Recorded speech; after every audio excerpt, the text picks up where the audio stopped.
Welcome to Wrestling with Heart, a podcast looking at pro wrestlers giving back to their community. Join me, Stanley Carr, as I interview wrestling's hottest names who use their platforms as entertainers to raise awareness and do community service. Hello and welcome to another episode of Wrestling with Heart. This is the show where we talk with professional wrestlers and professional wrestling personalities about their lives in and outside of the ring, as well as doing acts of charity work, community service, volunteering, and spreading positivity. We're always about the positive vibes here on the show. And I've got a very special guest with me right now. Talk about one of the greatest divas in WWE history.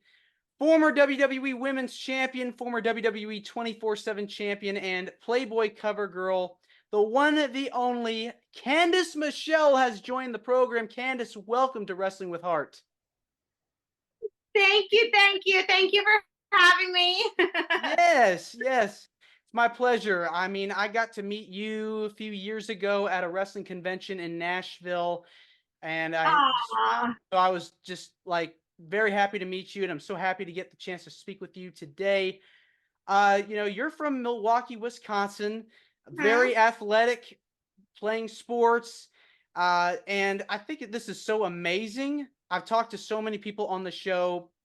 Some got into wrestling as kids, just grew up loving wrestling. Some got into it later on, but you were a fan growing up. You loved professional wrestling.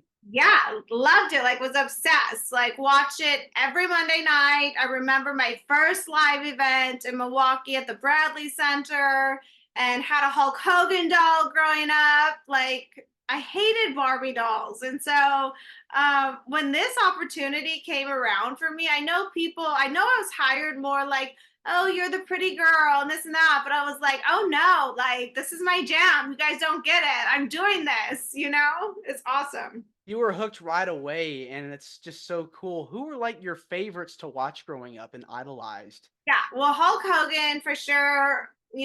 People love him, hate him. We loved him, obsessed with him, and obviously Ric Flair, Macho Man, Randy Savage, Jake the Snake Roberts, the Bushwhackers, Hacksaw Jim Duggan. I mean, there's just the classics of this business, really. Yeah, the legends. I mean, those are icons, and I think it's cool. Talk about a full circle moment. I saw a picture of you choking Bushwhacker Luke at a convention. That was hilarious. I loved that. I got a kick out of that when I saw that picture. It was so cool because, I really believe after, like, when I did my TEDx talk and really kind of digging into the beginning of wrestling for me, like, when I went to my first live event and I sat on the aisle of the entrance row, like, you don't know how powerful that really is until, like, that happens. And he high-fived me. I mean, I must have been like 8 years old. And to think, like, way back then, like, he tagged me into a dream I had no idea that one day would evolve into me being a wrestler. Like, that's pretty freaking cool. It is, no doubt about that. So you were doing some acting, moved to Los Angeles, doing modeling. The Diva Search happens. You get the call from WWE to do that. What was that experience like? I was so excited. I mean, my agent called me and he was kind of weirded out by it a little because, he's getting me on like covers of magazines and doing like modeling stuff. And so at first he's like, this audition's kind of weird. It's for the WWE, but you'll win $100,000 if you win. Like, and he, as an agent, he's thinking I get 10 or 15%. So like, he thinks this is a cool gig. But I'm like, heck yeah, like, because I was a wrestling fan, right? And so he thought I was like going to be like, I don't want to do it, but I was totally into it. I was like, I can't wait to do it. Yeah, I mean, you were on cloud nine. I mean, you got the opportunity to get involved with it. You later ended up working there full time, started 2004. What can you tell me about some of your first memories walking to TV? It was wild. I felt like a freshman going to college. I never went, I did some community college, but I didn't do like a 4-year college. So I feel like being in the WWE is like college. Like, you're like really nervous and scared, and there's all these rules you don't know about, like shaking people's hands. It was always so awkward. I didn't go to wrestling school like everybody else. So they learned etiquette and wrestling etiquette and philosophy of a wrestling match. I went to Hollywood and I learned Hollywood things. And so they're like, you have to shake everybody's hand that's a star when you come in. And I was like, okay, so I'm respectful, like I get it. But when you walk into the lunchroom and Shawn Michaels is taking a bite out of his sandwich, you're like, do I shake your hand? Hi, am I in trouble? Like, what do we do here? And it would always be like the most awkward thing because you're supposed to go do that. Right. You just you learn. It's like the initiation, right? Like just Right. like it's like you're initiated into all the rules and the ribs and the fun things and finding your place in the locker room and you're not supposed to sit here or there and so it's kind of wild and fun and a learning experience at the same time. Yeah, I mean, definitely when starting out, there's that anxiety, this adrenaline rush that you just, do I fit in here? Do I not? How do I get used to this new environment? Once you, make it past maybe 6 months or so, you start getting used to things. It's all in your mind. It's all, you're used to the routines. You meet your friends and develop relationships and you get, you start really becoming a family and growing. Yeah. And it's so cool because you got to work with so many people over the course of your career, Yeah. going from back during the whole brand split between Raw and SmackDown. They had you on both shows working with Torrie Wilson and Victoria, Vince's Devils, and Yeah. I mean, who came up with that idea and how was everybody? Really? Okay, all right. Me and Lisa and Tori or Victoria and Tori, we drove together all the time. We bonded pretty early on and had a really good friendship. And we would just travel on the road. We have long trips to take. And so we'd always get creative. And we went out one night just having some fun, like dinner and a drink. And back then we would always do, let's do a Charlie's Angels pose. It's the three of us, right? And I was like, wait, we're Vince's devils. And we're all like our mind is blown over this little like realization. And so all of a sudden that's we took it to creative and creative liked it. And that's who we became. Yeah, the light bulb goes off. You're Yeah. learning from two veterans of the business. And yeah, I mean, you basically got your in-ring experience on the road, traveling. Any Yeah. advice that you got from Tori or Victoria that just stuck with you while you were learning how to wrestle? The two of them really helped me out. I think the best advice, how you were saying how, you kind of after a few months you find your groove or it becomes a family, Yeah. and you learn what you're supposed to do. I feel like in those first few months, it's everybody seeing if you got the grit to stay, right? It's like Hmm. not, I knew I was staying. Like I knew that was my place. But it's like, is she strong enough to handle this? Is she strong enough to do this? Let's make sure she knows this. And with those two, they're the complete opposite. They are just like, come on in, let me help you, let me nurture you, like, let's be friends. It's not any kind of catty BS with them. And we bonded on that right away. And to have people like that in your corner in an arena like that where so many people can be all about themselves or even worse trying to shoot you down because they think if they shoot you down they'll look better. um that's a hard arena to be around. I'm not that kind of person. I've always believed in I'll outwork you to get better, right? Some people think Yes.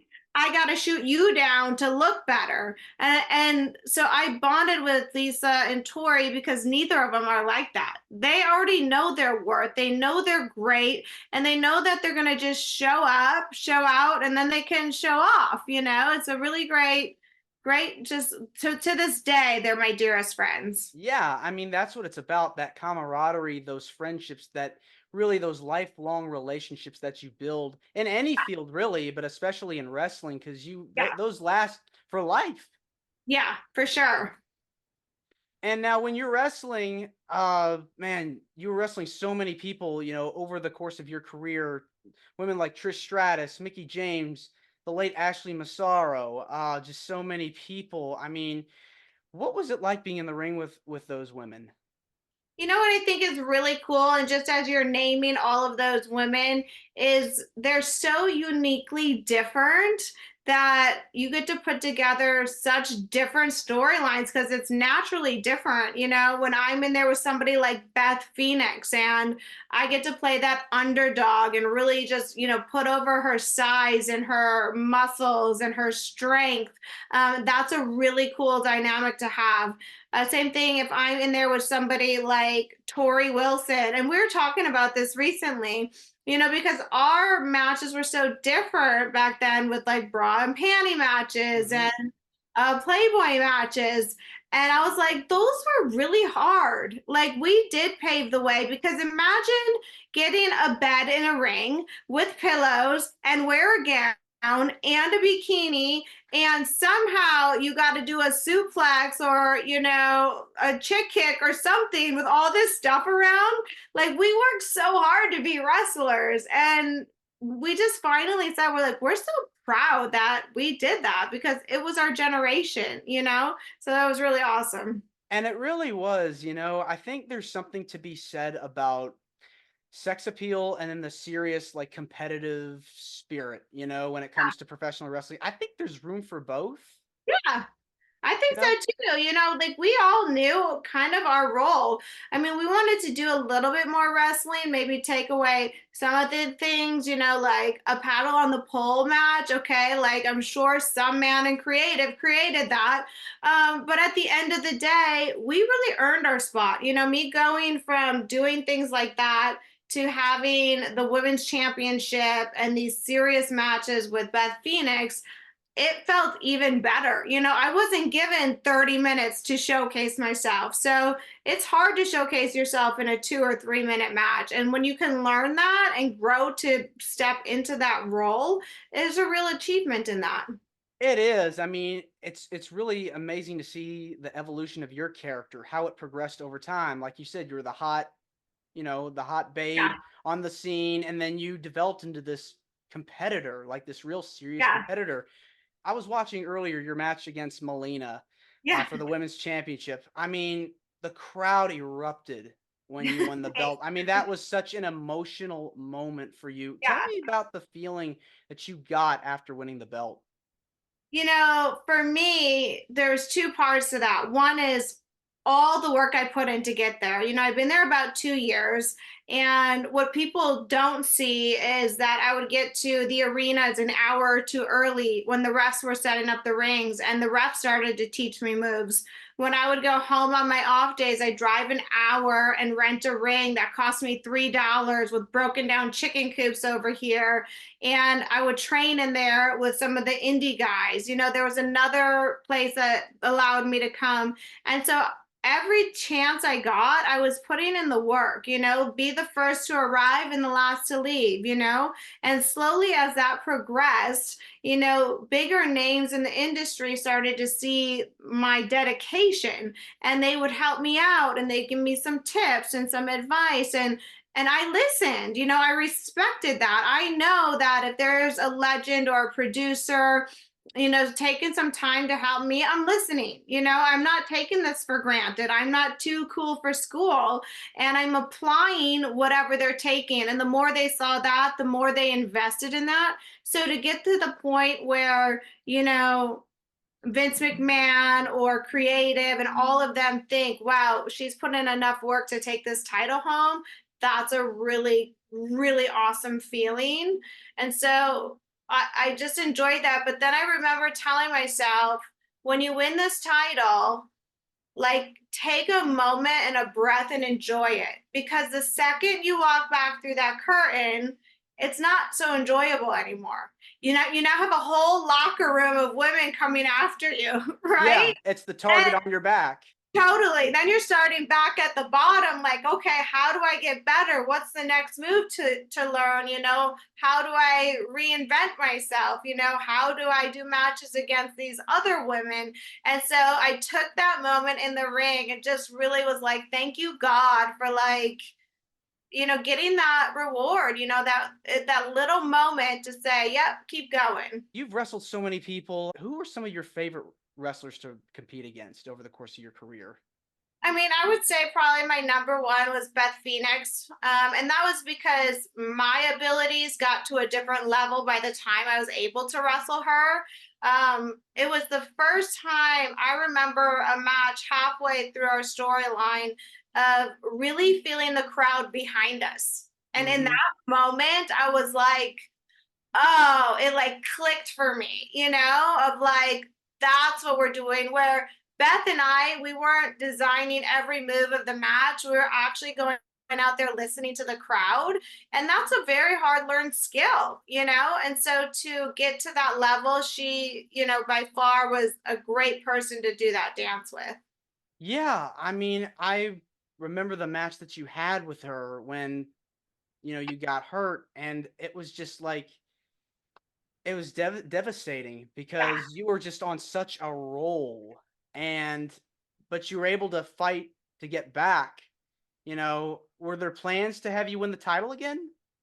There was plans, but what people don't know is I came back and so I broke my collarbone and had the concussion on the main fall with Beth.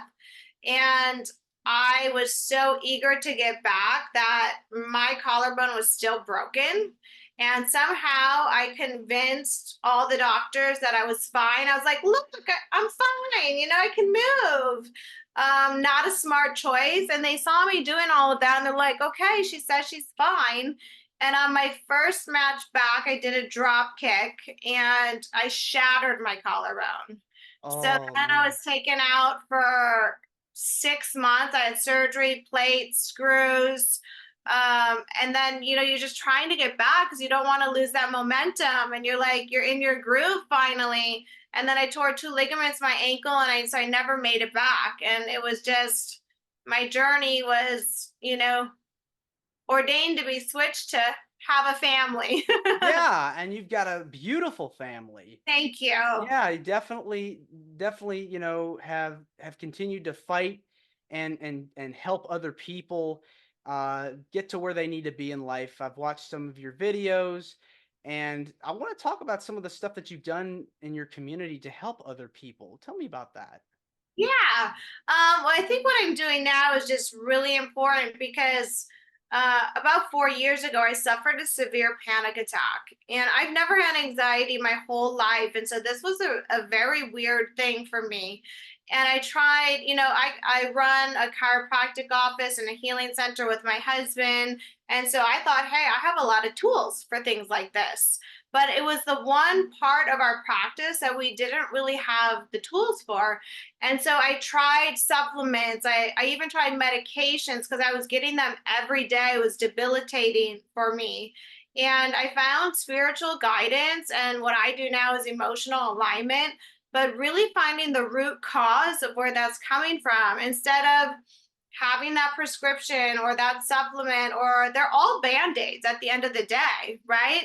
And I remember a friend saying to me, she's like, I've had anxiety for 20 years like this. And I looked at her and I was like, I don't think I could live 20 years with it like that.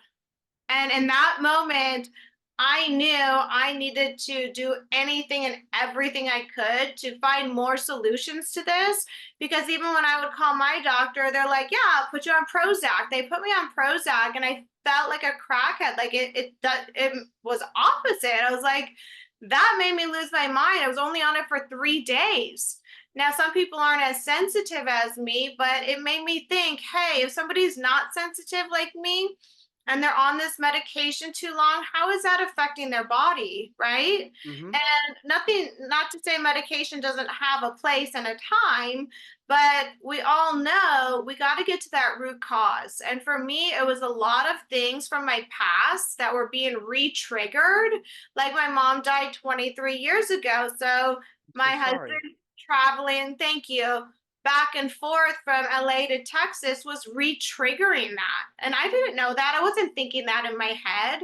And so now when I can help people with anxiety or panic attacks or stress or triggers and just kind of take them through my coaching plans and stuff, for me, like getting rid of that is like changing my life. And if I can help somebody else get rid of that, it's just the best gift that I can give, you know? Right.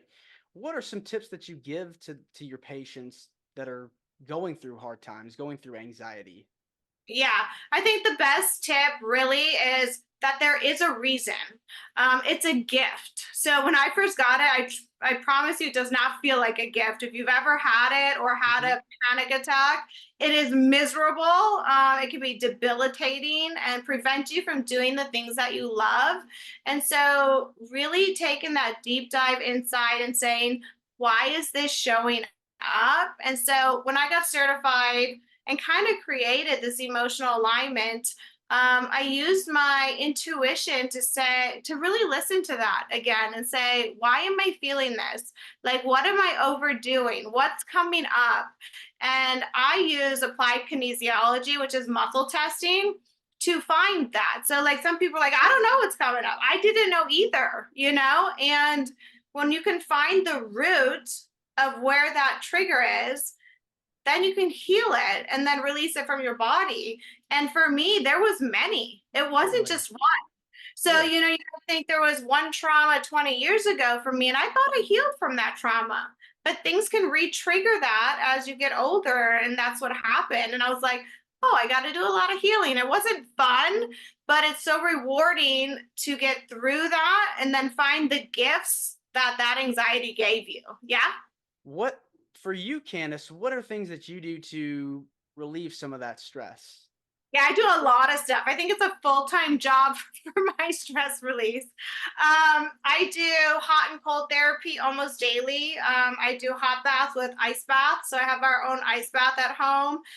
We do infrared sauna and red light almost daily. We do vibe plates and chiropractic in our office almost daily. I do chiropractic maybe twice a week right now because I don't have any flare-ups. I just keep my neck corrected with it.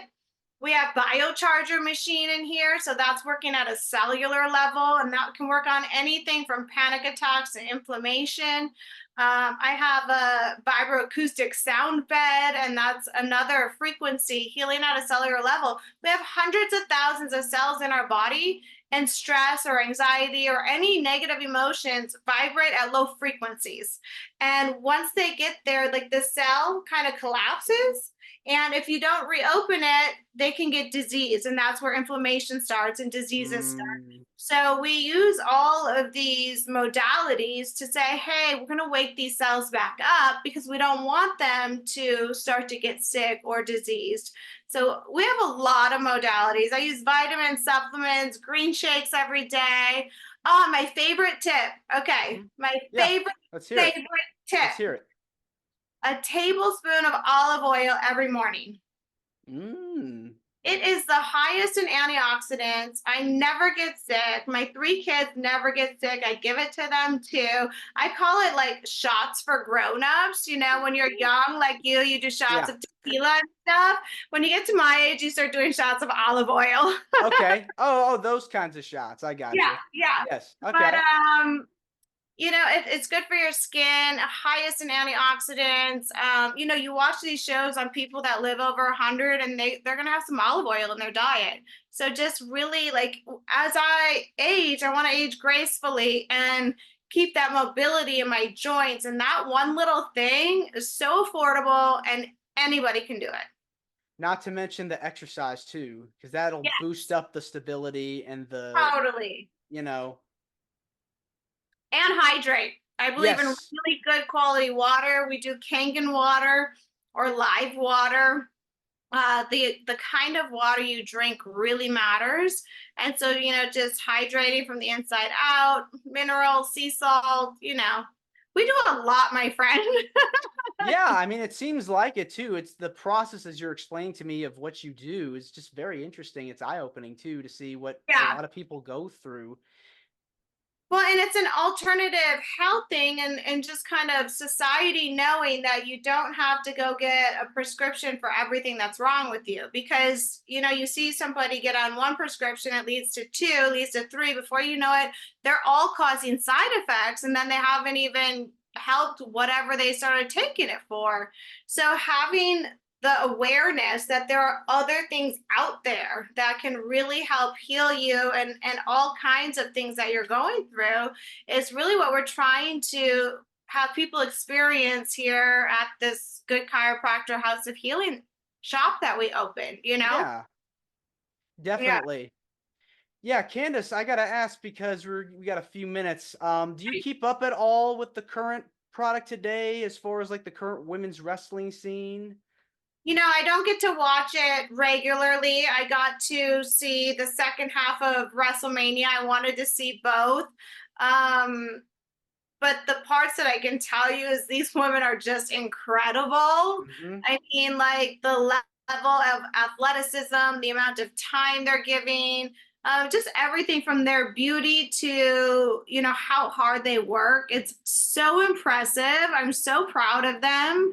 Like to be back in a ring with some girls like that, like would be incredible. If Candice Michelle had to come out of retirement for one final match, who would it be from the current roster of WWE or AEW? If you had to have one more match, who would it be and why? I used to always say in these interviews, I would really love the opportunity to wrestle Charlotte Flair. Hmm.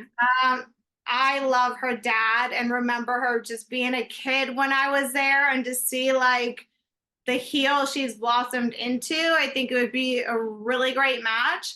But you know what? Beth Phoenix and I never finished that match. And Hmm. so I started thinking when somebody asked me this, I was like, I think there needs to be an exclamation point on that match still. So Yeah.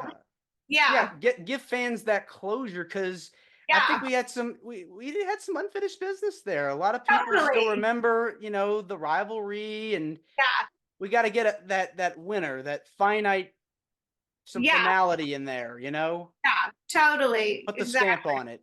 Yeah. Yeah, right Yeah. on. Candace, this has been wonderful getting the chance to speak with you. I just want to say thank you. It means a lot to me, to my listeners, to the viewers that are watching Yeah. this on YouTube.